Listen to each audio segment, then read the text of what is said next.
தூய்மை இல்ல பணியாளர் இல்ல இன்னொன்னு இந்த தனியார் நிறுவனங்கள்ல இருந்து சாப்பாட்டுக்கு பணங்கனா வசூல் பண்ண போறாங்களா என்னன்னு தெரியல. அது இனிமேல் தான் தெரியும். இப்ப வெளியில வராம இருக்கு. உங்க ஊழியர்களுக்கு எல்லாம் நாங்க அரசாங்கம் பணம் கொடுக்குறோம், ஒரு ஆளுக்கு டெய்லி 300 ரூபாய் கொடுத்துட்டு அந்த ஊழியர்களுக்கு சாப்பாட்டு கணக்கு கூட கேட்கலாம். அது இன்னைக்கு கார்பரேஷன்ல இந்த மாதிரி கேள்வி எழும்போது தான் நம்ம தெரிஞ்சுக்க முடியும்.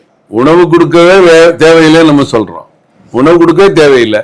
அதுவும் தனியார் ஊழியர்களுக்கு அரசாங்கம் கொடுக்கறது தப்பு. இப்ப அரசாங்க பள்ளிக்கூடத்துல எல்லாத்துக்கும் சாப்பாடு கொடுக்கறோம், அப்புறம் அரசு உதவி பெறக்கூடிய பள்ளிகளுக்கு குழந்தைகளுக்கு கொடுக்கறோம்னு சொல்றோம். மெட்ரிகுலேஷன் பள்ளியில் இருக்கவங்க நம்ம போய் சாப்பாடு கொடுப்போமா?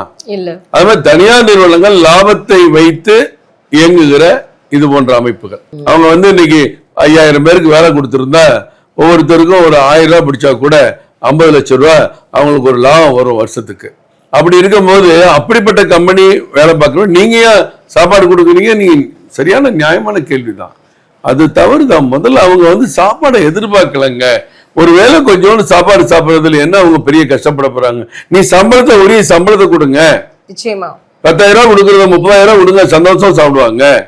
வேலை நிரந்தரங்கிற தைரியத்தை கொடுங்க, அவங்க உற்சாகமா வேலை செஞ்சு உற்சாகமா சாப்பிடுவாங்க. அவங்க கோரிக்கையை மழுங்கடிக்கிறதுக்காக, போராட்டத்தை மழுங்கடிக்கிறதுக்காக திமுக அரசு செய்திருக்கிற திட்டம்